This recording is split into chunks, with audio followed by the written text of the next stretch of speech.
إن الحمد لله نحمده ونستعينه ونستغفره ونؤمن به ونتوكل عليه ونشهد أن لا إله إلا الله وحده لا شريك له ونشهد أن سيدنا وسندنا وحبيبنا ومولانا محمد الذي أرسله الله إلى كافة الناس بشيرا ونذيرا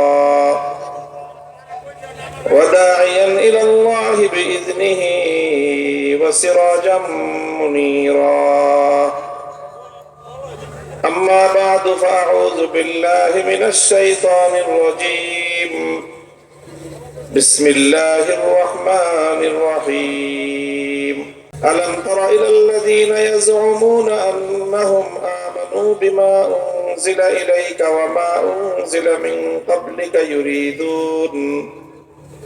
يريدون أن يتحاكموا إلى الطاغوت وقد أمروا أن يكفروا به ويريد الشيطان أن يضلهم ضلالا بعيدا بارك الله لنا ولكم في القرآن العظيم ونفعنا وإياكم بالآيات والذكر الحكيم اللهم صل على محمد وعلى آل محمد كما صليت على إبراهيم وعلى آل إبراهيم إنك حميد مجيد اللهم بارك على محمد وعلى آل محمد كما باركت على إبراهيم وعلى آل إبراهيم إنك حميد مجيد সর্বপ্রথম মহান আল্লাহ পাক রব্বুল আলামিনের দরবারে শুকরগুজারি আদায় করতেছি যিনি আমাদেরকে এই মুবারক জলসায় কোরআনের মাহফিলে উলামায়ে কেরামের মজলিসে আসার বসার শরীক হওয়ার তৌফিক দিয়েছেন। আল্লাহ পাকের বড়ই মেহেরবানি। কালিমাতুশ শুকরের হাদিয়া পেশ করি আলহামদুলিল্লাহ। পবিত্র কোরআনে পাকের সূরাতুন নিসা থেকে 60 নম্বর আয়াতটুকু আমি আপনাদের সামনে তেলাওয়াত করেছি। তেলাওয়াতকৃত এই আয়াতের মধ্যে আল্লাহ পাক রব্বুল আলামিন মানুষকে লক্ষ্য করে একটা আশ্চর্য প্রকাশ করেছেন। আল্লাহ নিজে বিস্ময় প্রকাশ করেছেন। আল্লাহ বলেছেন, তোমরা কি লক্ষ্য করেছো, তোমরা দেখো না এক শ্রেণীর মানুষ এমন আছে আল্লাযীনা ইয়াযুমুনা আন্নাহুম আমানু, তারা দাবি করে যে তারা ঈমানদার। তারা দাবি করে কি, যে তারা ঈমানদার, অথচ ইউরিদুনা আন ইয়াতাহাকামু ইলা তাগুত, অথচ তারা তাগুতের কাছে বিচার চাইতে যায়, তাগুতের কাছে তারা সিদ্ধান্ত চায়, ফয়সালা জানতে চায়। এটা হলো কোরআনের আয়াতের স্বাভাবিক অর্থ। এর উদ্দেশ্য আল্লাহ কথা বলতে চান যে কোন ব্যক্তি আল্লাহকে বিশ্বাস করবে, আল্লাহর উপর তার ঈমান থাকবে, আবার সে তাগুতের কাছে বিচার চাইবে, তাগুতের সিদ্ধান্ত মানবে, এই দুটো কঠিন কেন একত্রিত হতে পারে না। আলো আর অন্ধকার যেমন একাকার হতে পারে না, কোন একটা জায়গায় যদি আলো থাকে সেখানে অন্ধকার থাকতে পারে না, অন্ধকার থাকলে সেখানে আলো থাকতে পারে না। রাত আর দিবস যেরকম একসঙ্গে এট এ টাইম একত্রিত হতে পারে না, আসমান জমিন যেরকম একসাথে হতে পারে না, ঠিক একইভাবে আল্লাহর উপর ঈমান এবং তাগুতের উপর বিশ্বাস, এই দুটো কোশ্চেন গেল একত্রিত হতে পারে না। কোরআনে পাকের মধ্যে এইরকম বিষয়বস্তুর আয়াত অনেকগুলো রয়েছে, যে অর্থাৎ আল্লাহর উপর ঈমান যদি কারো থাকে তাহলে কখনোই সে তাগুতের উপর বিশ্বাসী হতে পারে না। সূরাতুল বাকারার মধ্যে আল্লাহ বলেছেন, তাবায়্যানার রুশদু মিনাল গায়য়্যি ফামান ইয়াকফুর বিত-তাগুতি ওয়া ইউমিন বিল্লাহি ফাকাদ ইসতামসাকা বিল উরওয়াতিল উসকা। আল্লাহ বলেছেন যে কোনটা সঠিক পথ, কোনটা ভুল পথ, কোনটা হেদায়েত, কোনটা গোমরাহি স্পষ্ট হয়ে গেছে, এটা পরিষ্কার। দিবালোকের ন্যায় পরিষ্কার। ফামান ইয়াকফুর বিত-তাগুতি ওয়া ইউমিন বিল্লাহি ফাকাদ ইসতামসাকা বিল উরওয়াতিল উসকা। যে তাগুতকে অস্বীকার করে আল্লাহর উপর ঈমান আনবে সেই লোকটাই একমাত্র মুক্তির রাস্তাটাকে শক্তভাবে ধরতে পারলো। অর্থাৎ শুধু আল্লাহর উপর ঈমান আনাটাই যথেষ্ট নয়, বরং সেই সাথে তাগুতকে অস্বীকারী হতে হবে। এটা হলো সূরাতুল বাকারার এই আয়াতের মূল মেসেজ, মূল বার্তা এটাই। অন্য আরেক জায়গায় আল্লাহ পাক বলেছেন, আল্লাযীনা আমানু ইউকাতিলুনা ফী সাবিলিল্লাহ ওয়াল্লাযীনা কাফারু ইউকাতিলুনা ফী সাবিলিত তাগুত। যারা ঈমানদার তারা আল্লাহর পথে লড়াই করে, যারা বেঈমান তারা তাগুতের পথে লড়াই করে। অর্থাৎ ঈমানদারদের পথ হলো একটা, আর তাগুতে যারা বিশ্বাসী তাদের পথ হলো আরেকটা। একটা ভিন্ন ভিন্ন পথ, দুটো একাকার হতে পারে না। দুর্ভাগ্যজনক ভাবে আমাদের মধ্যে বহু মানুষ এমন রয়েছে, যেমনটা আল্লাহ বলেছেন যে তারা আল্লাহকেও রাজি রাখতে চায়, শয়তানকেও নারাজ করতে চায় না। আল্লাহকেও খুশি করতে চায় আর শয়তান নারাজ হোক এটা চায় না। তারা চায় আল্লাহ খুশি হবে, শয়তানও খুশি হবে। দুইটাতে একসাথে হয় না। যেই কাজে আল্লাহ খুশি হবেন সেই কাজে শয়তান বেজার হবে, যেই কাজে শয়তান খুশি হবে সেই কাজে আল্লাহ বেজার হবেন। আল্লাহকে আর শয়তানকে একসাথে কেউ কোনোদিন খুশি করতে পারবে না। আল্লাহর উপর বিশ্বাস আর তাগুতের উপর বিশ্বাস, এই দুটো কোশ্চেন কেন একত্রিত হতে পারে না। আপনারা হয়তো এতক্ষণের আমার কথার দ্বারা একটা বিষয় বারবার শুনতেছেন, একটা শব্দ আমি বলতেছি, হয়তো আপনারা শব্দটার মর্ম ভালো করে বুঝতেছেন না, কিন্তু শব্দটা কি বলতে পারবেন? কি শব্দ, কি বলতেছি? এটা হুজুররা, আমাদের ছাত্র আলেমরা বলেন না, সাধারণ মানুষরা বলেন। কি শব্দ বলতেছি? তাগুত। শব্দগুলো তো শিখা দরকার, এগুলো খুব গুরুত্বপূর্ণ বিষয়। কোরআনে পাকের মধ্যে অনেক জায়গায় এই শব্দটা প্রয়োগ করা হয়েছে। আমরা তো কোরআন নিয়ে পড়াশোনা করার সুযোগ পাই না, অনেক ব্যস্ত আমরা, অনেক কাজ। কোরআনে পাক পড়ার, কোরআনকে বুঝার, কোরআনের যে পয়গাম, কোরআনের যে বার্তা, সেটা অনুধাবন করার সময় আমাদের হয় না।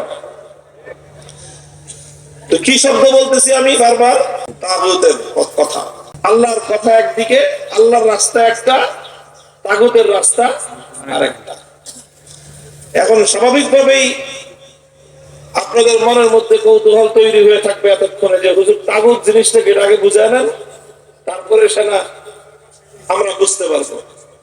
হ্যাঁ, আমি তাগুতের বিশ্লেষণ করব, এর ডেফিনিশন আপনাদেরকে বলবো, এর পরিচয় বলবো। তবে শব্দটা আগে আপনাদের কর্ণকুহরে, কানের মধ্যে বারবার বাড়ি মারলাম, যাতে কান দিয়ে ঢুকে কথাটা হৃদয়ের মধ্যে গিয়ে বসে যায়, এই জন্য। এবং আপনাদের ভিতরে যেন একটা প্রশ্ন তৈরি হয় যে তাগুত জিনিসটা কি, তাগুতটা কি, এটা বোঝার দরকার।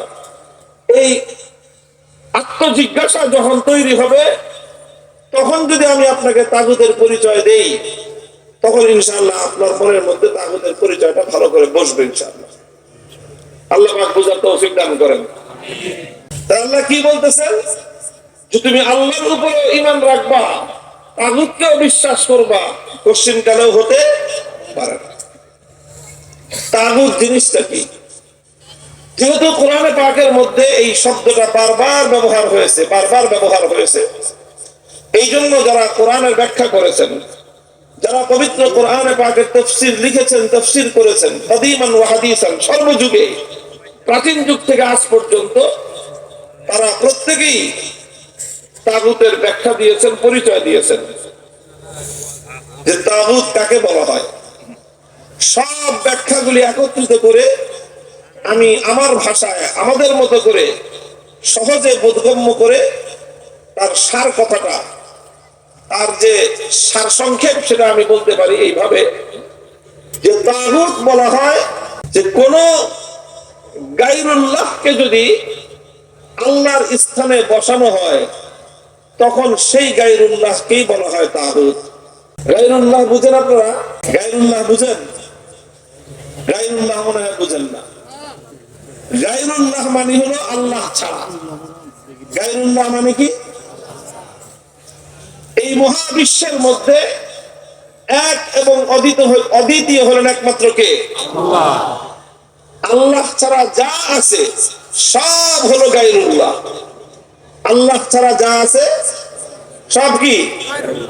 আসমান কি? গায়রুল্লাহ। জমিন কি? মানুষ কি? গায়রুল্লাহ। ফেরেশতা কি? গায়রুল্লাহ। জিন ইনসান সব কি? এমনকি নবী বলেন ওলি বলেন সব কি? গায়রুল্লাহ। আল্লাহ হলেন এক এবং অদ্বিতীয়। আল্লাহ ছাড়া যা আছে সব হলো গায়রুল্লাহ। গায়রুল্লাহ শব্দের অর্থই হলো আল্লাহ ছাড়া। তো যে কোনো গায়রুল্লাহকে অর্থাৎ আল্লাহ ছাড়া অন্য কাউকে যদি আপনি বা কেউ আল্লাহর স্থানে বসায়, যেটা আল্লাহর জন্য নির্ধারিত, যেই জায়গাটা আল্লাহর জন্য নির্ধারিত, যেই আসনটা আল্লাহর জন্য নির্ধারিত, সেই আল্লাহর জন্য নির্ধারিত আসনে কোন গায়রুল্লাহকে অর্থাৎ আল্লাহ ছাড়া অন্য কাউকে যদি বসানো হয় তাহলে সেই গায়রুল্লাহকে বলা হয় তাগুত। এবার কি বুঝতে পারছেন? আচ্ছা, আরো পরিষ্কার করি। আমার আলোচনার মূল সাবজেক্টটি হলো আজকে তাগুতের পরিচয় এবং তাগুতের সাথে আমাদের আচরণ বিধি। এটা হলো আমার আলোচনার বিষয়। কি বললাম? যেই আসনটা আল্লাহর জন্য নির্ধারিত সেই জায়গায় যদি আপনি আল্লাহ ছাড়া অন্য কাউকে বসান, অন্য কাউকে যদি স্থান দেওয়া হয় তাহলে তাকেই বলা হয় তাগুত। যেরকম ধরেন এই মহাবিশ্বের মধ্যে ইবাদতের উপযুক্ত কে? জোরে বলেন, একমাত্র ইবাদতের উপযুক্ত কে? আল্লাহ। ইবাদতের উপযুক্ত হলেন একমাত্র আল্লাহ। আল্লাহ ছাড়া অন্য কারো ইবাদত করা যায় না। আল্লাহ ছাড়া আর কেউ ইবাদতের উপযুক্ত আছেন না। এটাই তো আমরা কালেমার মধ্যে বলি। কি বলি? লা ইলাহা ইল্লাল্লাহ। নেই কোনো মাবুদ এক আল্লাহ ছাড়া। কথা বলেন ঠিক না বেঠিক? আল্লাহ ছাড়া আর কোনো মাবুদ নাই। আল্লাহ ছাড়া আর কেউ ইবাদতের উপযুক্ত নাই। তাহলে ইবাদতের উপযুক্ত, ইবাদতের মালিক একমাত্র কে? আল্লাহ। এখন সেই ইবাদত যেটা পাবেন একমাত্র আল্লাহ, সেই ইবাদত যে ইবাদতের উপযুক্ত একমাত্র আল্লাহ, সেই ইবাদত যদি আল্লাহকে বাদ দিয়ে অন্য কারো জন্য ইবাদত করা হয় তো যার ইবাদত করা হলো তাকেই বলা হবে তাগুত। কথা বুঝে গেল? যেরকম ধরেন, আবার বলতেছি, ইবাদতের উপযুক্ত একমাত্র কে? আল্লাহ। আল্লাহকে বাদ দিয়ে, আল্লাহকে বাদ দিয়ে সে যুগের মানুষ, কোরআন অবতীর্ণ হওয়ার যুগের মানুষ, কেউ লাত, কেউ মানাত, কেউ উজ্জা, কেউ হুবাল, এই সমস্ত দেব দেবতার ইবাদত করত, পূজা করত। তাহলে ইবাদতের মালিক ছিলেন একমাত্র কে? আল্লাহ। এখন আল্লাহর ইবাদত না করে যখন লাত মূর্তির ইবাদত করা হলো, মানাত দেবতার ইবাদত করা হলো, উজ্জা বা হুবাল দেবতার ইবাদত করা হলো, তখন এই দেবতাগুলোকে আল্লাহর জায়গায় বসানো হলো, তখন এই দেবতাগুলোকেই বলা হয় তাগুত। কথা পরিষ্কার? আজকের যুগের মানুষ লাত, মানাত, উজ্জা, হুবাল এই সকল দেবতার পূজা করে না। এখনকার মানুষ পূজা করে কেউ দুর্গার, কেউ সরস্বতী, কখনো কালী, নানা রকম দেব দেবতার পূজা করে। কথা ঠিক? ঠিক। আল্লাহকে বাদ দিয়ে যখন দুর্গার পূজা করা হলো তখন দুর্গাকে বলা হয় তাগুত। আল্লাহকে বাদ দিয়ে যখন কালী দেবতার পূজা করা হলো, দেবীর পূজা করা হলো, তখন কালী দেবীকে বলা হয় তাগুত। আল্লাহকে বাদ দিয়ে যখন কেউ সরস্বতীর পূজা করলো তখন সরস্বতীকে বলা হবে তাগুত। আল্লাহর ইবাদত আল্লাহকে না দিয়ে অন্য কোন গায়রুল্লাহর জন্য যখনই কোনো ইবাদত করা হবে সেই গায়রুল্লাহকে বলা হবে তাগুত। এটা বুঝা গেল তাগুত কাকে বলা হয়? আল্লাহ বলতেছেন আলাম তারা ইলাল্লাযীনা ইয়াযউমুনা আন্নাহুম আমানু বিমা উনজিলা ইলাইকা ওয়া মা উনজিলা মিন ক্বাবলিক ইউরিদুনা আন ইয়াতাহাকামু ইলা তাগুত। আশ্চর্যজনক বিষয় হলো এই, কিছু মানুষ এমন রয়েছে তারা দাবি করে যে তারা ঈমানদার, অথচ তারা একদিকে নিজেদেরকে আল্লাহর উপর ঈমানদার বলে দাবি করে, আরেকদিকে তারা তাগুতের কাছে ধর্ণা দেয়। আল্লাহ বলতে চান তুমি আল্লাহর কাছেও ধর্ণা দিবা, তাগুতের কাছেও ধর্ণা দিবা, এটা কোশ্চিনকালে তোমার কাছ থেকে আল্লাহর ঈমান গ্রহণযোগ্য হবে না। আল্লাহ পাক রব্বুল আলামিন যে বিষয়গুলো আল্লাহর সঙ্গে নির্ধারিত, যে বিষয়গুলো আল্লাহর সঙ্গে চূড়ান্ত, সে বিষয়ে অন্য কারো অংশীদারিত্ব, অন্য কারো শরিকানা, এটা আল্লাহ পাক বরদাস্ত করেন না। এটা আল্লাহর কাছে কোশ্চিনকালেও গ্রহণযোগ্য হয় না। তাহলে এটাকে বলা হয় তাগুত। আল্লাহ পাক রব্বুল আলামিন যেই জিনিস আল্লাহর সঙ্গে নির্ধারিত সেটার মধ্যে অন্য কারো অংশীদারিত্ব আল্লাহ এক মুহূর্তের জন্য বরদাস্ত করেন না। আমি এতক্ষণ পর্যন্ত ইবাদতের ক্ষেত্রে আল্লাহর একত্ববাদকে আপনাদের সামনে উপস্থাপন করলাম। আল্লাহর একত্ববাদ, আল্লাহর একত্ববাদ, এটাকে আমরা বলি তাওহীদ। এটাকে কি বলি? তাওহীদ মানে হলো একত্ববাদ। এতক্ষণ যে একত্ববাদের কথা বললাম এটাকে বলা হয় তাওহীদ ফিল ইবাদাহ, অর্থাৎ ইবাদতের মধ্যে আল্লাহর একত্ববাদ। ইবাদতের মালিক একমাত্র কে? এটাকেই বলা হয় তাওহীদ ফিল ইবাদাহ, অর্থাৎ ইবাদতের মধ্যে আল্লাহ এক এবং অদ্বিতীয়। ইবাদত আল্লাহ ছাড়া অন্য কারো জন্য করা যাবে না। কেউ যদি ইবাদতের মধ্যে বিন্দু পরিমাণ আল্লাহর সঙ্গে অন্য কাউকে শরীক করে তাহলে সে হাজি পাজি গাজী অনেক কিছু হতে পারে, ঈমানদার হতে পারবে না। এক মুহূর্তের জন্য আল্লাহর ইবাদতের মধ্যে আল্লাহর সঙ্গে অন্য কারো শরীকানা আল্লাহ এক মুহূর্তের জন্য সহ্য করেন না।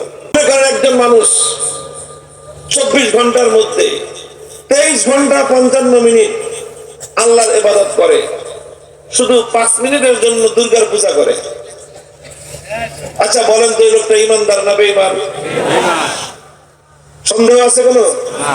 কেন? সে তো 23 ঘন্টা 55 মিনিট শুধু আল্লাহর ইবাদত করলো, বেঈমান কেন? কারণ সে আল্লাহর সঙ্গে ইবাদতের মধ্যে শিরক করছে। কথা বলেন ঠিক না বেঠিক? 5 মিনিট না, আরো কম যদি হয়, 23 ঘন্টা 59 মিনিট সে আল্লাহর ইবাদত করে, শুধু 1 মিনিট ডেইলি 1 মিনিট দুর্গার পূজা করে, ঈমানদার না বেঈমান? সন্দেহ আছে কোনো? কারণ 23 ঘন্টা 59 মিনিট আল্লাহর ইবাদত করলেও সে ঈমানদার নয়, কারণ সে 1 মিনিটের জন্য আল্লাহর ইবাদতের মধ্যে দুর্গাকে শরীক করছে, যে নাকি একত্ববাদের মধ্যে, তাওহীদের মধ্যে কোন গায়রুল্লাহকে আল্লাহর সঙ্গে শরীক করে সে আর কিছু হতে পারলেও ঈমানদার সে হতে পারে না। মুহতারাম হাজিরিন, এটাকে বলা হয় তাওহীদ ফিল ইবাদাহ, অর্থাৎ ইবাদতের মধ্যে আল্লাহর একত্ববাদ।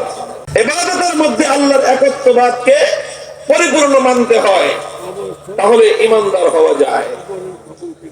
ইবাদতের মধ্যে যেরকম আল্লাহ পাক রব্বুল আলামিনের একত্ববাদকে মানতে হয়, ঠিক তেমনি ভাবে আল্লাহ পাক রব্বুল আলামিনকে আরো কিছু বিষয়ে এক এবং অদ্বিতীয় মানতে হয়, বিশ্বাস করতে হয়। সেই বিষয়গুলিতে আল্লাহর সঙ্গে কাউকে শরীক করা যায় না। তেমনি আরেকটা বিষয় হলো এই মহাবিশ্বের মধ্যে, আসমান জমিন এবং কুল কায়নাতের মধ্যে, গোটা বিশ্ব জগৎ সমস্ত মাখলুকাতের মধ্যে, এই মহাবিশ্বের মধ্যে আইন তৈরি করার, বিধান তৈরি করার, বৈধতা অবৈধতা নির্ণয় করবার চূড়ান্ত ক্ষমতা, প্রশ্নহীন ক্ষমতা একমাত্র কার? আইন তৈরি করবার, মানুষের জন্য, মাখলুকের জন্য বৈধতা অবৈধতা নির্ণয় করবার একচ্ছত্র অধিকার হলো একমাত্র আমাদের মালিক আল্লাহর। আরেকটা তাওহীদ, ইবাদতের মালিক যেমন একমাত্র কে? আল্লাহ। এটার নাম হলো তাওহীদ ফিল ইবাদা। ঠিক তদ্রূপ আইন তৈরি করবার একমাত্র অধিকার কার? আল্লাহ। এটাও তাওহীদ, এটাকে বলা হয় তাওহীদ ফিল হাকিমিয়া।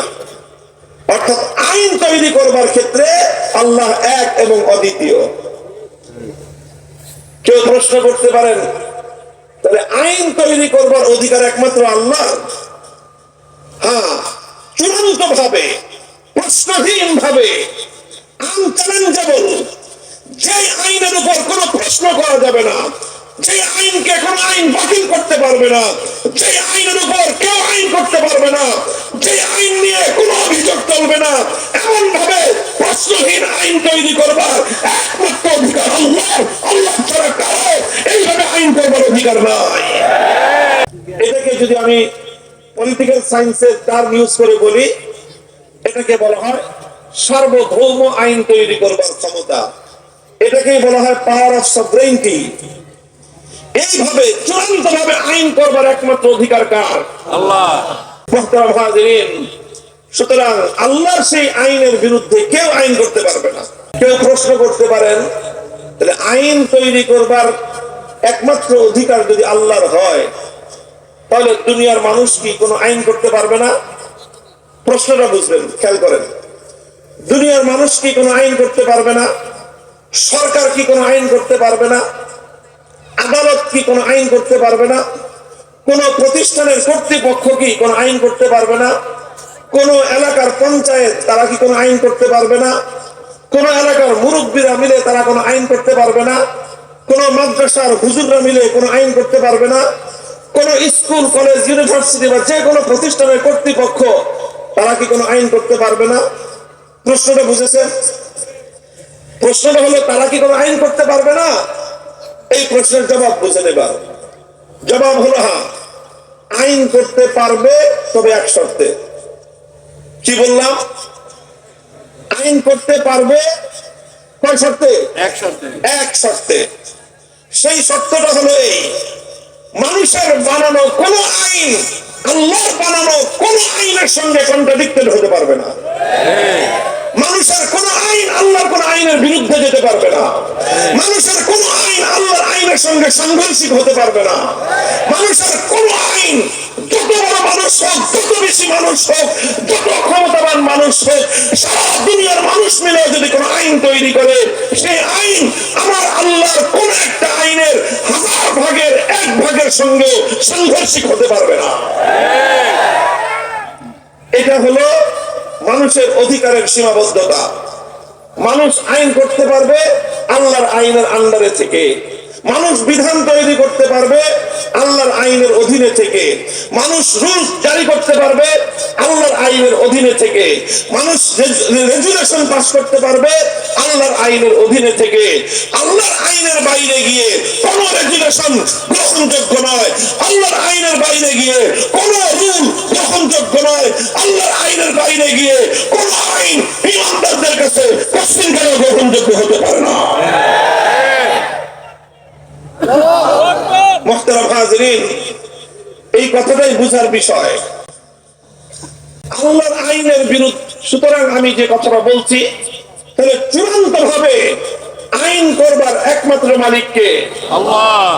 এমন আইন, যে আইনকে আর কেউ চ্যালেঞ্জ করতে পারে না, যে আইনকে আর কেউ পরিবর্তন করতে পারে না, যে আইনের ব্যাপারে কেউ প্রশ্ন করতে পারে না, যে আইনের ব্যাপারে কেউ অভিযোগ করতে পারবে না, এমন ভাবে আইন করার একমাত্র অধিকারী আল্লাহ। এখন আল্লাহর সেই আইন করবার জায়গায় যদি কেউ এমন কোন আইন করে যে আইনটা আল্লাহর আইনের সাথে কন্ট্রাডিক্টেড হয়, সাংঘর্ষিক হয়, বিপরীত হয়, আল্লাহর আইনের বাইরে গিয়ে যদি কেউ আইন করে, তাহলে সে কি করলো? আইন করার অধিকার ছিল একমাত্র আল্লাহ। এখন সে দাবি করলো যে না, আইন করার অধিকার এক আল্লাহর নয়, আমিও আল্লাহর আইনের বিরুদ্ধে আইন করলাম।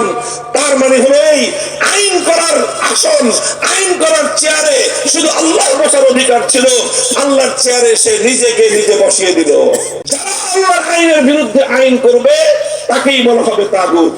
আল্লাহকে বাদ দিয়ে কোন গায়রুল্লাহর পূজা করলে যেমন সেই গায়রুল্লাহকে বলা হয় তাগুত, ঠিক তদ্রুপ আল্লাহর আইনের বিরুদ্ধে যারা আইন তৈরি করবে তাদেরকেও বলা হয় তাগুত।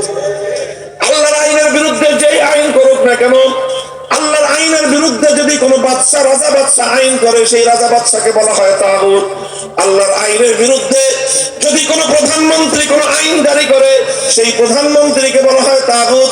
আল্লাহর আইনের বিরুদ্ধে যদি কোনো রাষ্ট্রপতি কোনো আইন জারি করে তাহলে সেই রাষ্ট্রপতিকে বলা হয় তাগুত। আল্লাহর আইনের বিরুদ্ধে যদি কোনো মন্ত্রী পরিষদ কোনো আইন জারি করে সেই মন্ত্রী পরিষদকে বলা হয় তাগুত। আল্লাহর আইনের বিরুদ্ধে কোন আদালত কোন বিচারালয় যদি আইন জারি করে সেই আদালত সেই বিচারপতি সেই বিচারালয়কে বলা হয় তাগুত। আল্লাহর আইনের বিরুদ্ধে গিয়ে যদি কোনো আইন পরিষদ কোন সংসদ যদি কোনো আইন তৈরি করে সেই সংসদ এবং সেই বিচার সেই আইন পরিষদকে বলা হয় তাগুত। মানুষ আইন করতে পারবে এক শর্তে, মানুষের আইন আল্লাহর আইনের সঙ্গে সাংঘর্ষিক হতে পারবে না। যেই মানুষই যে হোক সে সারা দুনিয়ার 700 কোটি মানুষ মিলে যদি একটা আইন করে আর সেই আইনটা যদি আমার আল্লাহর যে কোনো একটা আইনের এই কোরআনের শুরু থেকে শেষ পর্যন্ত বিসমিল্লাহির রহমানির রহিম থেকে নিয়ে শুরু করে মিনাল জিন্নাতি ওয়ান নাস এই পর্যন্ত পুরো কোরআনে পাকের মধ্যে আমার আল্লাহ যত আইন দিয়েছেন যত বিধান দিয়েছেন আল্লাহর যে কোনো একটা বিধানের বাইরে গিয়ে যদি দুনিয়ার 700 কোটি মানুষ মিলেও একটা আইন করে আর সেই আইনটা যদি আল্লাহর আইনের বিরুদ্ধে হয় 700 কোটি মানুষকেই বলা হবে তা। মুহতারাম হাজিরিন, কাজেই আল্লাহ যে বলতেছেন ألم تر إلى الذين يزعمون أنهم آمنوا بما أنزل إليك وما أنزل من قبلك يريدون أن يتحاكموا إلى الطاغوت وقد أمروا أن يكفروا به ويريد الشيطان أن يضلهم ضلالا بعيدا। দেখেন আমাদের সমাজে মানুষ ইবাদতের মধ্যে আল্লাহর সঙ্গে সাধারণত কেউ শরীক করে না, ইবাদতের মধ্যে শরীক করে না। আমি আপনাদেরকে জিজ্ঞাসা করলাম, আপনারাই বললেন যে একটা মানুষ 23 ঘন্টা 59 মিনিট আল্লাহর ইবাদত করে, 1 মিনিটের জন্য সে দুর্গার পূজা করে, ইমানদার না বেঈমান? সব মুসলমানরা নিঃসন্দেহে বলে দিবে যে ঈমান নাই। কারণ মানুষ জানে যে ইবাদতের মধ্যে আল্লাহর সঙ্গে অন্য কাউকে শরীক করা যাবে না। এবার আপনাদেরকে প্রশ্ন করি, কোন একজন মানুষ যদি আল্লাহর কোন আইন বাদ দিয়ে আল্লাহর আইনের বিরুদ্ধে মানুষ যে কোনো মানুষ, সেই মানুষ হতে পারে ব্রিটিশ সাম্রাজ্য, সেই মানুষ হতে পারে পাকিস্তান সরকার, সেই মানুষ হতে পারে ভারত সরকার, সেই মানুষ হতে পারে বাংলাদেশ গভর্নমেন্ট, তারা যদি কোনো আইন এমন করে যে আইনটা আল্লাহর আইনের সঙ্গে সাংঘর্ষিক, তাহলে আল্লাহর আইন বাদ দিয়ে যারা মানুষের আইনের কাছে বিচার চায় ঈমান আছে না নাই? মুহতারাম হাজিরিন, এটা বড় জটিল জায়গা, খুব কঠিন একটা জায়গায়, লম্বা আলোচনা করব না, খুব সংক্ষিপ্ত আমার কথা গুছায় নিয়ে আসছি, আমি কনক্লুশনের দিকে চলে যাব। এখন হাজার হাজার নয় লক্ষ লক্ষ মানুষ সমাজে আছে আমাদের, কিন্তু পরিচয় ইমানদার মুসলমান, কেউ হাজি সাহেব, কেউ ডবল হাজি, কেউ ট্রিপল হাজি, বহু মানুষ সমাজে আমরা আছি, কিন্তু তারা দুর্গার পূজা হয়তো করে না, তারা কালী অথবা সরস্বতীর পূজা হয়তো করে না, তারা অগ্নি পূজা হয়তো করে না, তারা হয়তো সূর্যের পূজা করে না, কিন্তু তারা আইন তৈরি করবার ক্ষেত্রে আল্লাহর আইনের জায়গায় গায়রুল্লাহর আইনকে তারা বিশ্বাস করে, গায়রুল্লাহর আইনকে তারা পছন্দ করে, আল্লাহর আইনের জায়গায় মানুষের বানানো আইনকে তারা পছন্দ করে, মানুষের বানানো আইনকে তারা বিশ্বাস করে। এরকম কোটি কোটি মুসলমান কোরআনের ফয়সালা অনুযায়ী কারো ঈমান নাই, ঈমান তো নাই, সেই অনুভূতিটাও নাই। আল্লাহ পাক আমাদেরকে বুঝবার তৌফিক দান করেন। খুব সেনসিটিভ জায়গা এটা, এই সমস্ত কথাবার্তা আমি আলোচনা করি, এই জন্যই আমার বিরুদ্ধে অনেক মানুষ ক্ষিপ্ত। আপনি এমন কথা বলবেন যে এই কথায় সমাজের কারো কোনো সমস্যা হয় না, সবাই খুশি, কিন্তু তখনই আপনি এই কথা বলতে যাবেন সমাজে যারা আল্লাহর আইনের বিরুদ্ধে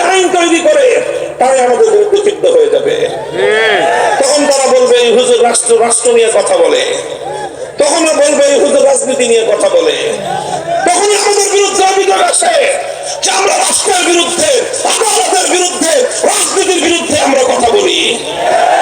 কিন্তু আমাদের কথা পরিষ্কার, ইমানের কথা বলতে গিয়ে, তাওহীদের কথা বলতে গিয়ে, আমার জাতিকে ইমানের ব্যাপারে সত্য এবং সজাগ করতে গিয়ে যা বলার দায়িত্ব আমাদের, সেটা আমরা বলতেই থাকবো, বলতেই থাকবো, বলতেই থাকবো।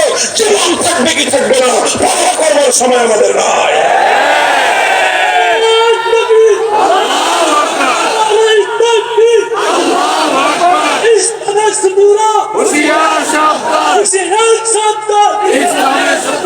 তাহলে দেখেন আল্লাহর কোরআন কি বলতেছে। এবার আমি আপনাদেরকে জটিল একটা প্রশ্নের সম্মুখীন করে জবাব দিব। আল্লাহর কোরআনের সেই সূরাতুন নিসার আয়াতে আবার আমি ফিরে আসতেছি। আলাম তারা ইলাল্লাযীনা ইয়াজউমুনা আন্নাহুম আমানু বিমা উনজিলা ইলাইকা ওয়া মা উনজিলা মিন ক্বাবলিক ইউরিদুনা আন ইয়াতাহাকামু ইলাত তাগুতি ওয়া ক্বাদ উমিরু আন ইয়াকফুরু বিহি।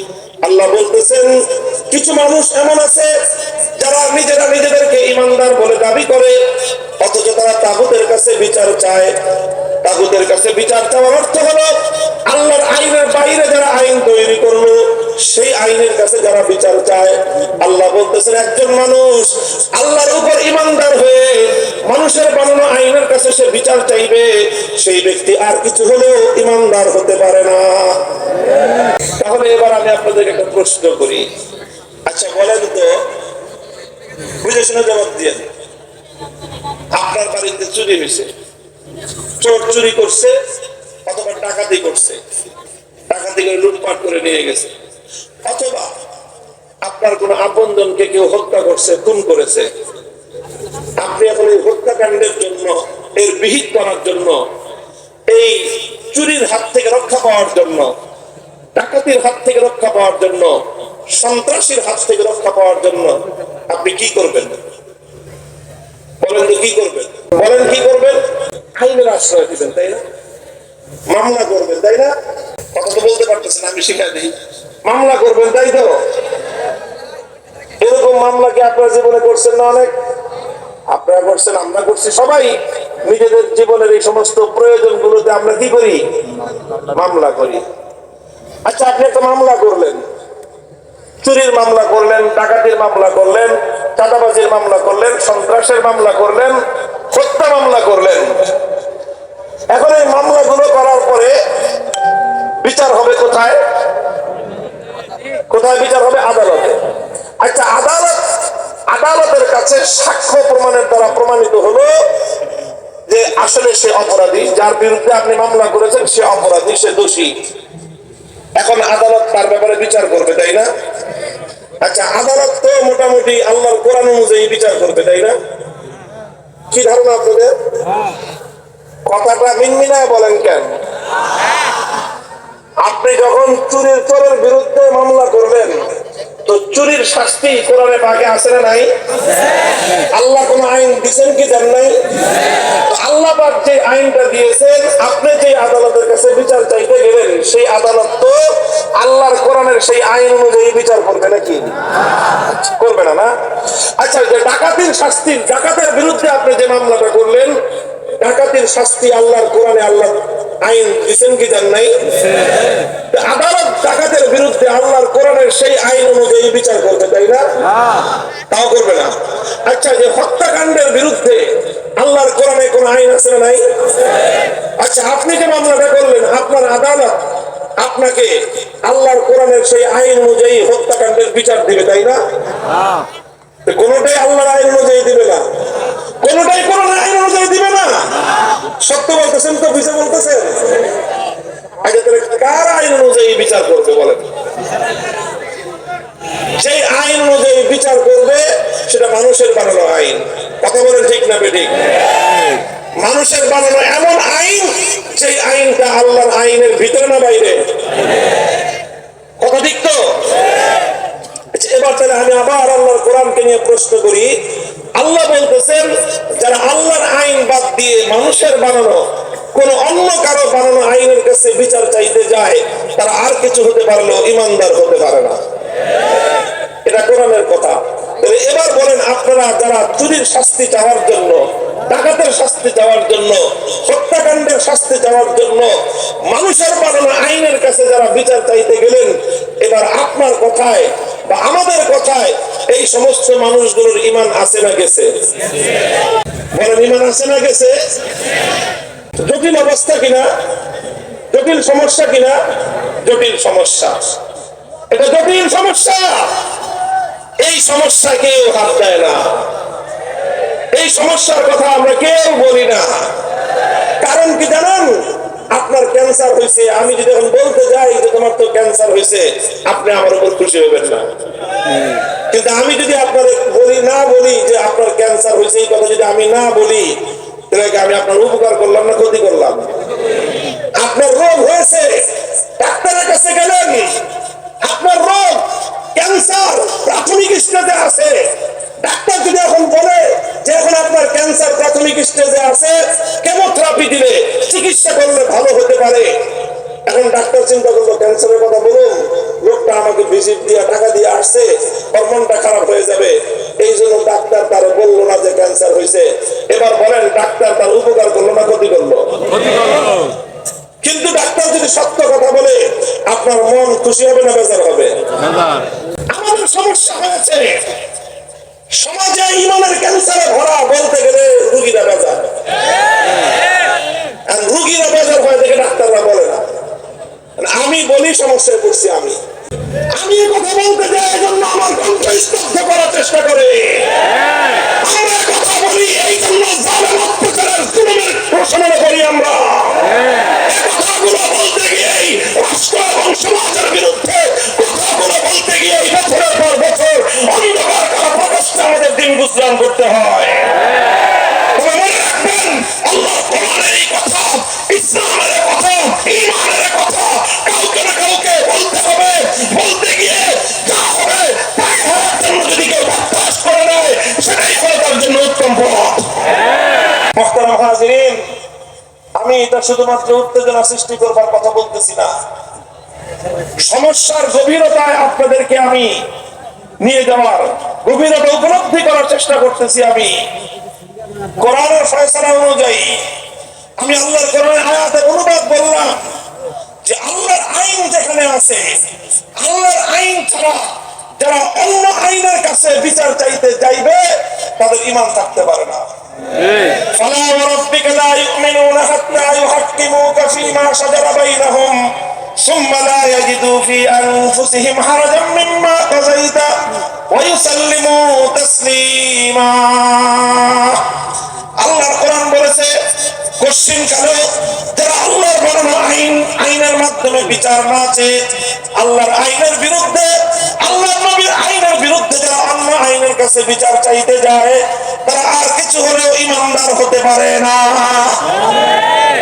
তাহলে কোরআনের এই আয়াতগুলো অনুযায়ী যারা মানুষের বানানো আইনের কাছে এই সমস্ত বিচার যারা চাইতে যাইতেছে, তাদের ঈমান আছে না গেছে? আসলে কি গেছে? এই যে আমাদের সমাজে যত মানুষ আছে যারা যারা আদালতে যায়, সব কি বেঈমান? কি বলেন? সমস্যা জটিল কিনা? প্রয়োজনে আপনি আমি আমরা সবাই আদালতে যাই কি যাই না? আদালত কি আল্লাহর আইন অনুযায়ী বিচার করে না মানুষের বানানো আইনে বিচার করে? তো মানুষের বানানো আইনে বিচার চাইলে যদি ঈমান না থাকে, তাহলে এই আদালতের কাছে বিচার চাইলেও ঈমান থাকার কথা না। ঈমান থাকার কথা, তবে এক শর্তে ঈমান থাকবে। কয় শর্তে? এক শর্তে ঈমান থাকে। একটা কারণে ঈমান কোন রকম ঝুলে থাকে, বুঝেন নাই?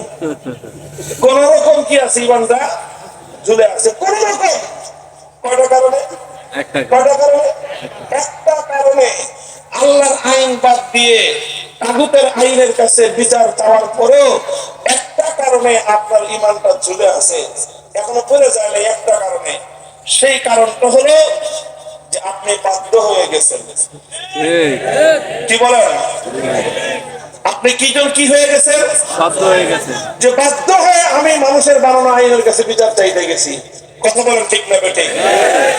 কারণ আমার আল্লাহর আইন অনুযায়ী বিচার পাওয়ার কোন সুযোগ এই জমিনে, যদি এখানে আল্লাহর আইন অনুযায়ী বিচার পাওয়ার কোন সুযোগ থাকতো, বুঝে রাখেন মাসলা বলতেছি, ফতোয়া দিচ্ছি আমি, আল্লাহর কোরআন আইন অনুযায়ী বিচার পাওয়ার যদি কারো সুযোগ থাকে, আর ওই অবস্থায় যদি কেউ মানুষের কোরআন আইনের কাছে বিচার চাইতে যায়, মুরতাদ, সে কাফের বেঈমান। এখন আপনার ইমান আর আমার ইমান ঝুলে রয়েছে কেন? কেন ঝুলে রয়েছে? কারণ বাধ্য হয়ে গেছে। কি হয়ে গেছি? যেরকম বাধ্য হয়ে মরা কুত্তার গোশত যদি কেউ খায়, এমনি মরা প্রাণীর গোশত খাইলে হালাল না হারাম? কিন্তু যদি বাধ্য হয়ে খায়, বাধ্য হয়ে যদি খায় হারাম। বাধ্য মানে কি?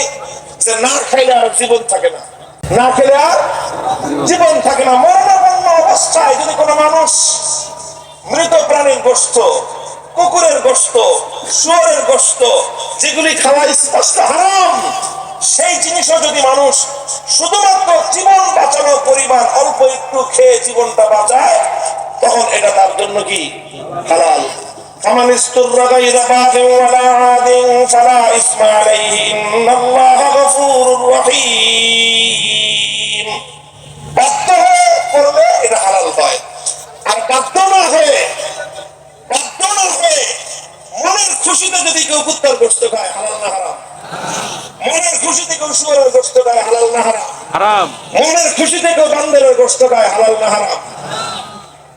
মুহতারাম হাজিরিন, ঠিক এরকম মনের খুশিতে যারা শুয়োরের গোশত খাবে, এটা যেরকম হারাম হয়, মনের খুশিতে কেউ কুকুরের গোশত খেলে এটা যেরকম হারাম হয়, মনের খুশিতে বান্দরের গোশত খেলে এটা যেমন হারাম হয়, মনের খুশিতে আল্লাহর আইন বাদ দিয়ে মানুষের বানানো আইনের কাছে বিচার চাইতে গেলেও সব বেঈমান হয়। একটা হলো বাধ্য হয়ে, আরেকটা হলো মনের খুশিতে। কথা বলেন ঠিক না বেঠিক? এই জন্য উলামায়ে কেরামের ফতোয়া হলো, যেই দেশে যেই এলাকায় আল্লাহর বানানো আইন অনুযায়ী আদালত চলে না, সেই আদালতে ভারত পক্ষে কেউ যাবে না। একান্ত যদি বাধ্য হয়, তখনই সেই আদালতের কাছে বিচার চাইতে যাবে। এটা হলো মাসলা। কারণ এখানে আইন চলে মানুষের না আল্লাহ? বলেন, আইন চলে মানুষের না আল্লাহ? তো যেখানে আল্লাহর আইনের বাইরে মানুষ আইন করে, সেই মানুষকে বলা হয় তাগুত। তো যারা তাগুতের কাছে আইন বিচার চাইতে যায়, যারা তাগুতের কাছে সিদ্ধান্ত চাইতে যায়, যারা তাগুতের কাছে ফয়সালা চাইতে যায়, আল্লাহর কোরআনের সিদ্ধান্ত অনুযায়ী তার আর কিছু হলেও ঈমানদার হতে পারে না। মুহতারাম হাজিরিন, যারা কথাটা কি দাঁড়ালো, যে এই প্রচলিত শুধু বিচার ব্যবস্থার কথা আমি বলতেছি না, প্রচলিত বিচার ব্যবস্থা, শাসন ব্যবস্থা, রাষ্ট্র ব্যবস্থা, সব জায়গাগুলোতে এমন এক একটা বাধ্যবাধকতা আমাদের কাছে আরোপ করে রাখা হয়েছে, আমরা ইচ্ছায় হোক অনিচ্ছায় হোক, বুঝে হোক না বুঝে হোক, আমরা সকলে কুফরির অধীনে জীবন যাপন করতে বাধ্য হচ্ছি। ভাই, এটা শুধু আপনাদের সমস্যা না, আমাদেরও সমস্যা। এই আমি বলেন, মিজান সাহেব হুজুর বলেন, আমরা যারা আছি তারা কেউ ভালো নাই, কেউ ভালো না ঈমানের দিক থেকে। কারণ আমরাও বাধ্য হয়ে ওই তাগুতের কাছেই বিচার চাইতে আমাদেরও যাইতে হয়। যে তাগুতের কাছে বিচার চাইতে যায়, সে অনেকটা শুয়োরের গোশত খায়। শুয়োরের গোশত যেরকম বাধ্য হয়ে খাওয়া হালাল, তাগুতের কাছেও বিচার চাইতে যাওয়া বাধ্য হলে হালাল হয়, আর বাধ্য না হলে এটা বৈধ নাই। শুয়োরের গোশত খাওয়া যেরকম বাধ্য না হলে জায়েজ নাই, কুকুরের গোশত যেরকম বাধ্য না হলে হালাল হয় না, ঠিক এরকম আল্লাহর আইনের বাইরে বাধ্য না হয়ে বিচার চাইতে গেলে ঈমান থাকে না। বাধ্য হয়ে বিচার চাইতে গেলে ঈমান থাকে, তবে কোন রকম জিল্লা থাকে। বুঝতে পারলাম কথাটা? এবার আমি শেষ প্রশ্ন করবো আপনাদের কাছে। আপনারা এই দেশ, আমাদের এই দেশটা, আমাদের পূর্বপুরুষরা, তারা এই দেশে যেন এরকম বাধ্য হয়ে আমাদেরকে ঈমানটা ঝুলে থাকা অবস্থায় যেন থাকতে না হয়, বরং পরিপূর্ণ ঈমান নিয়ে যেন আমরা আমাদের জমিনে বাঁচতে পারি, আমরা যেন পূর্ণাঙ্গ ঈমান নিয়ে থাকতে পারি। এজন্য আমাদের পূর্বপুরুষরা যেই ত্যাগের কোরবানি স্বীকার করেছে, এই পাক ভারত উপমহাদেশে তার নজির আর কেউ দেখাতে পারে নাই। এখানে একটা কাজ করতে হবে, সেই কাজটা যদি আমরা করতে পারি, সেটা হলো যে যে আমাদের এমন একটা ব্যবস্থা করতে হবে যেই ব্যবস্থার মাধ্যমে আমরা আমাদের এই সমাজে, এই রাষ্ট্রে, এই জমিনে বসে আল্লাহর আইন অনুযায়ী যেন আমরা বিচার পাইতে পারি। এই পথে আমাদের বাধা আছে। কি আছে? বাধা আছে। সেই বাধাটা আমাদেরকে অপসারণ করতে হবে। রাজি আছেন? আরে ভাই, ইমানের পথে একটা বাধা আছে, সেই বাধা অপসারণ করতে প্রস্তুত আছেন? বলবেন সেই বাধা কি? বাধাটা যদি আমি এক শব্দে বলি তাহলে বলবো সেই বাধাটা হলো সংবিধান। কি বাধা? সংবিধান। সংবিধানের মধ্যে কিছু কুফরি আইন রয়েছে, সেই কুফরি আইনগুলো আমাদেরকে বাধ্য করে কুফরির দিকে যাওয়ার জন্য, আমাদেরকে বাধ্য করে। আমরা যেহেতু রাষ্ট্রের অধীনে থাকি, আমরা যেহেতু সংবিধানের অধীনে থাকি, এই জন্য সংবিধানে কুফরি থাকার কারণে আমরা শত চেষ্টা করলেও পরিপূর্ণ ঈমান নিয়ে দেশে বাঁচতে পারি না। আমরা এই দেশে পূর্ণাঙ্গ ঈমান নিয়ে কারা কারা বাঁচতে চাই হাত তুলেন। আল্লাহ কবুল করেন। আমিন। পরিপূর্ণ ঈমান নিয়ে বাঁচতে চাইলে শুধু হাত উঁচা করে দায়িত্ব শেষ? কি মনে করেন? হাত উঁচা করছেন, দায়িত্ব শেষ? আরো কিছু দায়িত্ব আছে, আরো দায়িত্ব আছে। আলহামদুলিল্লাহ, আমাদের পূর্বপুরুষরা, এই বঙ্গ এলাকার পূর্বপুরুষরা হাজার বছর ধরে লড়াই করেছে। তিতুমির বাঁশের কিল্লা করে লড়াই করেছে। হাজী শরীয়তুল্লাহ লড়াই করেছে, যুদ্ধ করেছে। আমাদের পূর্বপুরুষরা যুদ্ধ করেছিল কি জন্য জানেন? শুধুমাত্র একটা ভূখণ্ড তৈরি হবে, একটা মানচিত্র তৈরি হবে। সেই ভূখণ্ডে আর সেই মানচিত্রে আর কিছু হোক বা না হোক, আইন চলবে আল্লাহ। সেই ভূখণ্ডে আর কিছু থাকবে না থাক, সংবিধান হবে আল্লাহর কোরআনের। দুর্ভাগ্যজনক ভাবে আমরা অনেক, আমাদের পূর্বপুরুষরা যখন ব্রিটিশের বিরুদ্ধে 190 বছর ব্রিটিশের বিরুদ্ধে সংগ্রাম করা হয়েছে, লড়াই করা হয়েছে, এরপরে ব্রিটিশকে দেশ থেকে বিতাড়ন করা হয়েছে। যখন ব্রিটিশরা বিতাড়িত হয় তখন এই ভারত উপমহাদেশে দুইটা জাতি থাকতো, একটা হলো হিন্দু আর একটা হলো মুসলিম জাতি, বড় বড় প্রধান দুই জাতি। তখন প্রশ্ন আসলো, হিন্দু মুসলিম একসাথে থাকবে না মুসলমানরা আলাদা থাকবে? তখন এই উপমহাদেশের অধিকাংশ মুসলমান সিদ্ধান্ত নিয়েছিল যে না, আমরা হিন্দুদের সাথে একসাথে এক রাষ্ট্রে থাকবো না, মুসলমানদের জন্য আমরা আলাদা ভূখণ্ড চাই। এটা ইতিহাস। হ্যাঁ, মুসলমানদের ভূখণ্ডে হিন্দুরা থাকবে, তাতে আপত্তি নাই, কিন্তু যে মুসলিম মেজরিটি এলাকা, সেই সমস্ত এলাকাগুলোতে মুসলমানদের আলাদা ভূখণ্ড হবে। সেই ভূখণ্ডে মুসলমানরা আল্লাহর কোরআন অনুযায়ী আইন চালাবে, আল্লাহর কোরআন অনুযায়ী বিধান চালাবে, আল্লাহর সংবিধান অনুযায়ী রাষ্ট্র চালাবে, কোরআনের সংবিধান অনুযায়ী সেই দেশ চলবে। এর ভিত্তিতে 1947 সালে দেশটা ভাগ হলো। একটা ভাগ হলো ভারত, আরেকটা ভাগ হলো মুসলমানদের জন্য আলাদা দেশ। মুসলমানদের জন্য আলাদা দেশ। এই আলাদা একটা মুসলমানদের জন্য আলাদা একটা দেশ গড়ার জন্য এই ভারত উপমহাদেশের অনেক জাতি ত্যাগের কোরবানি স্বীকার করেছে। পাঞ্জাবের মুসলমানরা ত্যাগের কোরবানি স্বীকার করেছে, বেলুচিস্তানের মুসলমানরা ত্যাগের কোরবানি স্বীকার করেছে, আপনার খাইবারের মুসলমানরা ত্যাগের কোরবানি স্বীকার করেছে, সীমান্ত প্রদেশের মুসলমানরা ত্যাগের কোরবানি স্বীকার করেছে। তবে সবচেয়ে বেশি ত্যাগের কোরবানি স্বীকার করেছে এই বঙ্গ এলাকার বাংলাদেশের মুসলমানরা। মুসলমান ভিটে মাটি ছেড়ে দিয়েছে, ভিটে মাটি ছেড়ে দিয়ে কোটি কোটি একদিনে পথের ফকিরে পরিণত হয়েছে। ভাই পথ চলতে গিয়ে বোন থেকে বিচ্ছিন্ন হয়েছে, পিতামাতা রাস্তায় চলতে গিয়ে রাস্তায় সন্তান হারিয়েছে। শুধুমাত্র একটা উদ্দেশ্য ছিল, মুসলমানদের এলাকায় থাকবো, একটা দেশ হবে।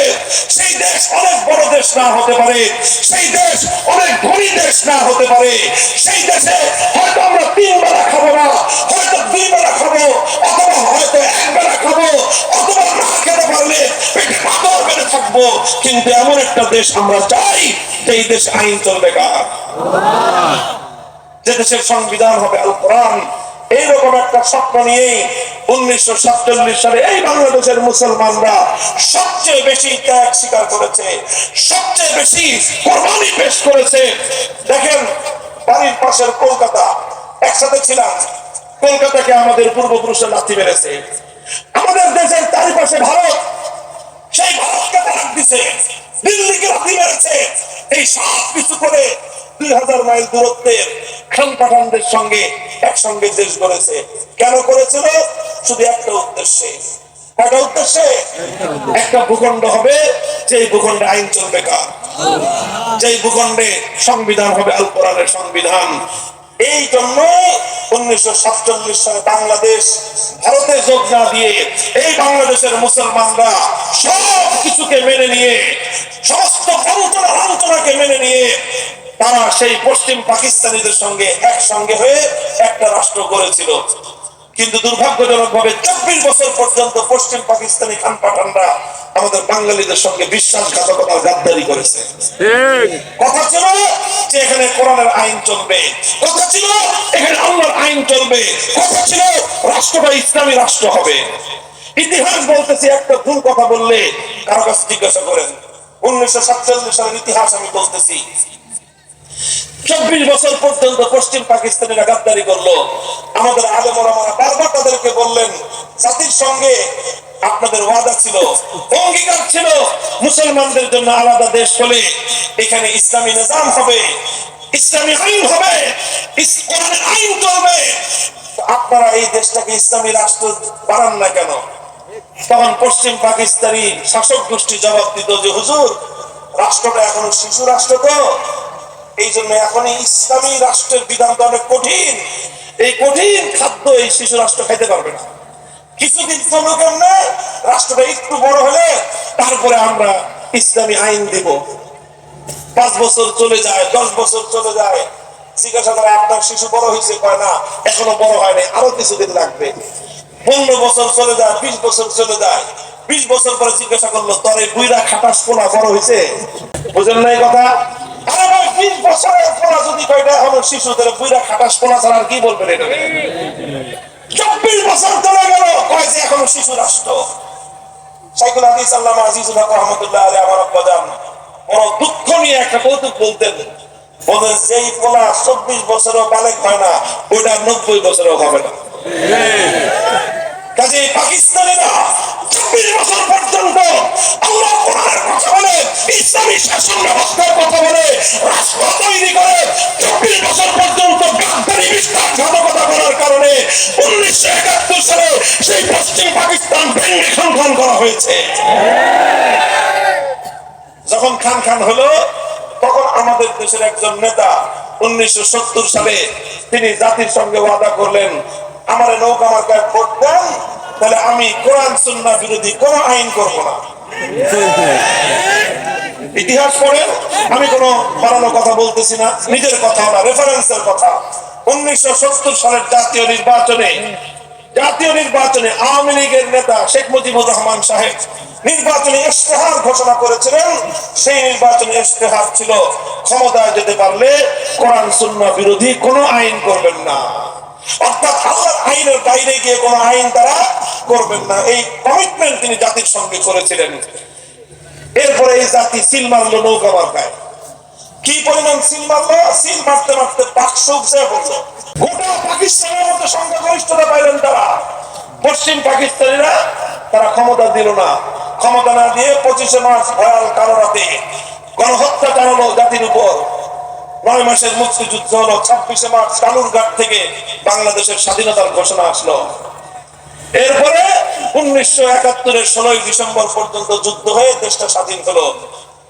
এই দেশ স্বাধীন হওয়ার পরে শেখ মুজিবুর রহমান সাহেব 70 সালে জীবনের সবচেয়ে পুণ্যময় নেক কাজটা করছিলেন। তার জীবনের সবচেয়ে নেক কাজ কত সালে করছেন? 70 সালে। কি বলেছিলেন? কোরআন সুন্নাহ বিরোধী, ইসলামের বিরুদ্ধে তিনি কোন আইন করবেন না। সেই অঙ্গীকার করে নির্বাচনে জয়ী হলেন। সেই নির্বাচনে ক্ষমতা না দেওয়ার কারণে মুক্তিযুদ্ধ হলো। মুক্তিযুদ্ধে বিজয় হলো। বিজয় হওয়ার পরে তিনি তো বন্দী ছিলেন পশ্চিম পাকিস্তানে, গেলেন লন্ডনে। এরপরে আসার পথে ভারতের প্রধানমন্ত্রী শ্রীমতী ইন্দিরা গান্ধী তার পকেটের মধ্যে একটা কাগজ ঢুকাই দিলেন, আর ওই কাগজটাই সব সর্বনাশ ঘটাইল। ওই কাগজের মধ্যে বাংলাদেশে এমন একটা সংবিধান তৈরি করার কথা বলে দিলেন, যেই সংবিধানের মূলনীতি হবে ভারতের সংবিধানের মূলনীতি। এইভাবে বাংলাদেশে 1972 সালে একটা সংবিধান আসলো, এই সংবিধানের মূলনীতি ভারতের সংবিধানের মূলনীতির আলোকে গণতন্ত্র, সমাজতন্ত্র, জাতীয়তাবাদ, ধর্মনিরপেক্ষতাবাদ নামক কুফরি মূলনীতির উপর এই সংবিধানের মূলনীতি তৈরি হয়ে বাংলাদেশকে ভারত মাতার চরণতলে বলি দেওয়া হয়। অঙ্গীকার করলেন কোরআন সুন্নাহ বিরোধী কোন আইন করবেন না। 72-এর সংবিধানে পূর্ণই কোরআন সুন্নাহকে নিষিদ্ধ করা হলো। শুধু নিষিদ্ধ না, আইন করলেন বাংলাদেশে ইসলামী রাষ্ট্র প্রতিষ্ঠার দাবির জন্য কোন রাজনীতির দল করা যাবে না। ইসলামী রাজনীতিকে তিনি আইন করে নিষিদ্ধ করলেন। 1970 সালে সবচেয়ে বড় পুণ্যময় কাজটা করেছিলেন, 72 সালে সেই পুণ্যময় কাজ সব ধুয়ে মুছে সবচেয়ে বড় পাপের কাজটা তিনি করে গেলেন। এটা গাদ্দারি করেছেন জাতির সাথে। যে অঙ্গীকার করেছিলেন কোরআন সুন্নাহ বিরোধী কোন আইন করবেন না, অথচ 72 সালে তিনি যা করলেন তাতে কোরআন সুন্নাহ শুধু আইন বিরোধী আইন নয়, বরং কোরআন সুন্নাহর রাজনীতি করাকে তিনি নিষিদ্ধ জারি করলেন। ইসলামী রাজনীতির উপর ব্যান করে দিলেন। ইসলামী রাজনীতিকে তিনি নিষিদ্ধ ঘোষণা করে 70-এর অঙ্গীকারকে বিশ্বাসঘাতকতা এবং গাদ্দারি করলেন। মুহতারাম হাজিরিন, এরপরে চলে গেল প্রায় 55 বছর। বাংলাদেশে অনেক পরিবর্তন আসলো। আজও পর্যন্ত বাংলাদেশের মানুষ যেই স্বপ্ন নিয়ে আলাদা মুসলিম রাষ্ট্র করেছিল, সেই স্বপ্ন আজও পূরণ হয় নাই। সেই স্বপ্ন আজও পূরণ হয় নাই। পূরণ হবে কি? এখন তো আমরা সেই কথাই বলি না। সেই কথা যদি আমরা বলতে যাই, আমি চলে যাওয়ার পরে দেখবেন অনেক মানুষ সমালোচনা করবে যে হুজুর তাহলে রাজনীতি করে গেল। কেন এই কথা না বলে তো উপায় নাই। নামাজের ওয়াজ 55 বছর করা হয়েছে, পর্দার ওয়াজ 55 বছর করা হয়েছে, পিতামাতার হক আর অধিকারের কথা 55 বছর ওয়াজ করা হয়েছে, সমস্ত ওয়াজ 54 বছর করা হয়েছে। দেশটাকে ইসলামী রাষ্ট্রে পরিণত না করলে ঈমান নিয়ে বাঁচা সম্ভব নয়, এই কথাটা আমরা কেউ বলি নাই। এই কথা যদি আমরা না বলি, মানুষ শুনবে কোত্থেকে, জানবে কোত্থেকে বলেন? আমরা যদি মূর্তির বিরুদ্ধে কথা না বলতাম, আমরা যদি না বলতাম যে ভাস্কর্য আর মূর্তির মধ্যে কোনো পার্থক্য নাই, এ জাতি ভাস্কর্য নামক মূর্তি সম্পর্কে জানত না। ওলামায়ে কেরাম বলেছিলেন, আর এই কথা বলতে গিয়ে আমাদেরকে জুলুম সহ্য করতে হয়েছে। ভাস্কর্যের বিরুদ্ধে কথা বলতে গিয়ে আমাদেরকে কারাবরণ করতে হয়েছে। ভাস্কর্যের বিরুদ্ধে কথা বলতে গিয়ে আমাদেরকে রাষ্ট্রযন্ত্রের রসায়নে পড়তে হয়েছে। ভাস্কর্যের বিরুদ্ধে কথা বলতে গিয়ে প্রধানমন্ত্রী আমার বিরুদ্ধে ক্ষিপ্ত হয়েছে। সব হয়েছে, সব মেনে নিয়েছি, কিন্তু শিরকের মূর্ত প্রতীক ভাস্কর্যের বিরুদ্ধে কথা বলা বন্ধ করি নাই।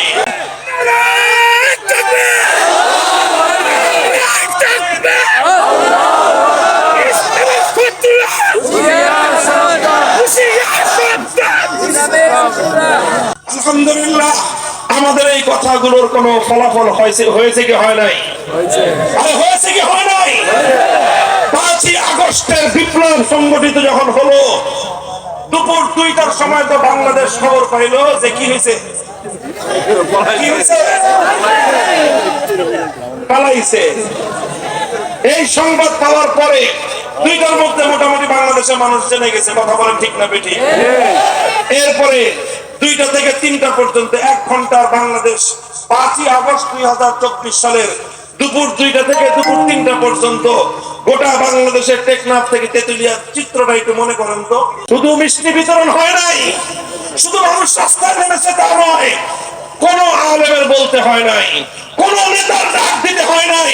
টেকনাফ থেকে তেতুলিয়ায় যত জায়গায় ভাস্কর্য নামক মূর্তি ছিল, সমস্ত মূর্তি ভেঙে গুড়িয়ে দিয়েছে। কারা গুড়িয়েছে? বিপ্লবীরা। বলেন কারা গুড়িয়েছে? তাহলে 5ই আগস্টের বিপ্লব এটা ছিল তাওহীদের বিপ্লব। 5ই আগস্টের বিপ্লব মুসলিম জনপদ থেকে মূর্তি বিলুপ্ত করার বিপ্লব। 5ই আগস্টের বিপ্লব ভাস্কর্য নামক সমস্ত মূর্তি ভেঙে গুড়িয়ে দেওয়ার বিপ্লব। আলহামদুলিল্লাহ বলেন। আলহামদুলিল্লাহ। বলবেন হুজুর 5ই আগস্ট ইসলামী বিপ্লব হয়ে গেছে?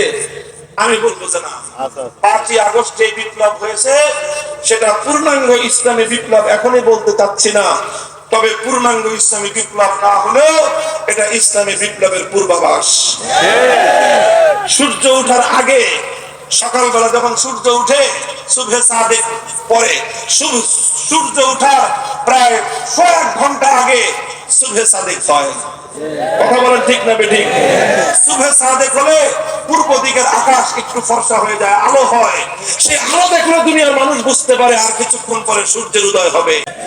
5ই আগস্টের বিপ্লব ইসলামের সূর্যোদয় না হলেও ইসলামী সূর্যোদয়, ইসলামী বিপ্লবের সূর্যোদয় সুবহে জাদিদ। এখন আমরা আশা করতেই পারি ইনশাআল্লাহ, আল্লাহর রহমতের উপর আশা করে আমি বলছি, আগামীর বিপ্লব বাংলাদেশ হবে ইসলামের বিপ্লব, আগামীর বিপ্লব হবে ইসলামী রাষ্ট্র প্রতিষ্ঠার বিপ্লব, আগামীর বিপ্লব হবে আল কোরআনের সমাজ গড়বার বিপ্লব। দেখেন, আমি আপনাদেরকে খুব ঠান্ডা মাথায় অনেকক্ষণ কথাটা বুঝাইছি। ইসলামী সমাজ কেন দরকার, ইসলামী রাষ্ট্র কেন দরকার? কারণ ইসলামী রাষ্ট্র ব্যবস্থা না হলে কোন মানুষ পরিপূর্ণ ঈমান নিয়ে বাঁচতে পারে না। কারণ আপনাকে বাধ্য হয়ে তাগুতের কাছে বিচার চাইতে যেতে হবে। কথা বলেন ঠিক না বেঠিক? আমি বললাম, তাগুতের কাছে বিচার চাওয়া শুয়োরের গোশত খাওয়ার চেয়ে অনেক জঘন্য অপরাধ। তাগুতের কাছে বিচার চাওয়া কুকুরের গোশত খাওয়ার চেয়ে জঘন্য অপরাধ। কিন্তু কুকুরের গোশত আর শুয়োরের গোশত এটা বাধ্য হয়ে খাওয়া বৈধ হলেও কেউ খুশি হয়ে খাবে না। বলেন, কেউ খুশি হয়ে খাবে কিনা? কেউ খাবে না। আপনারা কেউ যেরকম শুয়োরের গোশত আর কুকুরের গোশত আনন্দ চিত্তে খেতে পারে না, ঠিক তেমনি ভাবে কোন ইমানদার আনন্দ চিত্তে কুফরি সংবিধানের অধীনে থাকতে চায় না। এখন কি করতে হবে আমাদের? কথা একটাই, এই সংবিধান, এই রাষ্ট্র ব্যবস্থা, এই শাসন ব্যবস্থা পরিবর্তন করতে হবে। আর সেই পরিবর্তন করবার জন্য আমাদেরকে সোচ্চার হতে হবে। কথা বলেন ঠিক না বেঠিক? এখন বাংলাদেশে একটা সংবিধান সংস্কারের আওয়াজ চলতেছে। কথা বলেন ঠিক না বেঠিক? এই 15ই জানুয়ারির মধ্যে সংবিধান সংস্কারের জন্য যে কমিশন গঠন করা হয়েছে তারা চূড়ান্ত প্রস্তাব পেশ করবে। আমরা বারবার বলতেছি, এই সংবিধানে একটা ধারা সংযুক্ত করতে হবে, যেটা সেই মুক্তিযুদ্ধের চেতনার ধারা ছিল। সেই ধারাটা হলো কোরআন সুন্নাহ বিরোধী কোন আইন তৈরি করা যাবে না, এই ধারা সংবিধানে সংযুক্ত করতে হবে। আর কিছু না, আপাতত একটা চাই, যেই দেশে ইসলাম বিরোধী, শরীয়ত বিরোধী, আল্লাহর কোরআনের আইনের বিরুদ্ধে কোন আইন চলবে না, কোন নীতিমালা চলবে না, কোন বিধিমালা কার্যকর করা যাবে না। একমত আছেন? একমত আছেন? আল্লাহ পাক কবুল করেন, হাত নামান। আমিন। যদি আমাদের এই কথাগুলি শেষ পর্যন্ত তারা সোজাসুজি না শুনে, সহজ কথা যদি কান দিয়ে না ঢুকে, তাহলে কি করবেন আপনারা? আপনারা কি করবেন আমি জানি না। আমার শপথ এবং আমার প্রত্যয় হলো এই, যে সেই আইন সেটা বাস্তবায়ন করার জন্য যা করতে হবে আমরা তাই করব। একটা সময় পর্যন্ত মাথার ঘাম পায়ে ফেলে পরিশ্রম করব। কথা বলেন ঠিক না বেঠিক? জাতিকে ঐক্যবদ্ধ করব। কথা বলেন ঠিক না বেঠিক? এরপর আল্লাহর কাছে সাহায্য চাইবো, চোখের অশ্রু দিয়ে, বুকের চোখের অশ্রু মাটিতে ফেলে আল্লাহর কাছে সাহায্য চাইবো। হ্যাঁ, আমার অশ্রুতে যদি না হয় তারপরে কি ঘরে বসে থাকবো?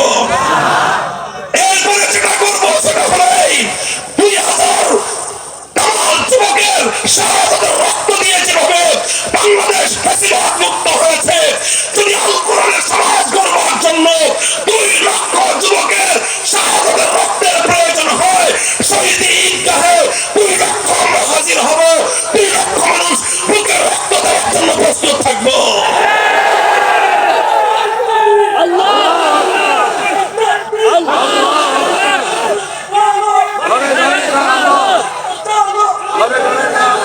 এটা কি শুধু কথা না? শুধু কথার কথা না শপথ? বলেন অঙ্গীকার, বলেন অঙ্গীকার। কার সাথে? কার সাথে? অঙ্গীকার রক্ষা করার চেষ্টা করবো তো ইনশাআল্লাহ। এটা আমাদের ঈমানের দাবি, এটা আমাদের ঈমান নিয়ে বেঁচে থাকবার অধিকার, ঈমান নিয়ে বেঁচে থাকবার অধিকার। এই কথাগুলি বুঝবেন। আমি যা বললাম হয়তো এক ওয়াজে সব বুঝে আসবে তা না। কিন্তু এই কথাগুলি আপনারা অনুধাবন করার চেষ্টা করবেন। অনেক তো ওয়াজ শুনেছেন, ইমানের কথাগুলো বুঝে ইনশাআল্লাহ সেই অনুযায়ী একটা সমাজ, সুন্দর একটা সমাজ গঠন করার জন্য আমরা যদি সকলে মিলে চেষ্টা করি, হবে কি হবে না বলেন তো? হবে ইনশাআল্লাহ। যদি ছাত্ররা হিম্মত না করতো তাহলে 5ই আগস্টে বিপ্লব হতো না। কথা বলেন ঠিক না?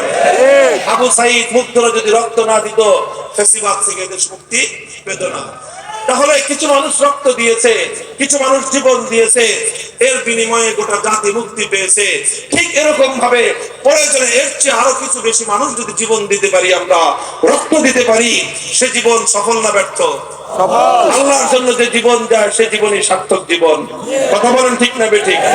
আল্লাহ পাক রব্বুল আলামিন আমাদের সকলকে তৌফিক দান করেন, কবুল করেন। কথাগুলো যেন শুধু মুখের কথা না হয়, শোনাটা যেন শুধু কানের শোনা না হয়, হৃদয়ের কথা, হৃদয়ে যেন আল্লাহ পাক রব্বুল আলামিন আমাদের সকলকে কবুল করার তৌফিক দান করেন। ওয়া আখিরু দাওয়ানা আলহামদুলিল্লাহি রাব্বিল আলামিন।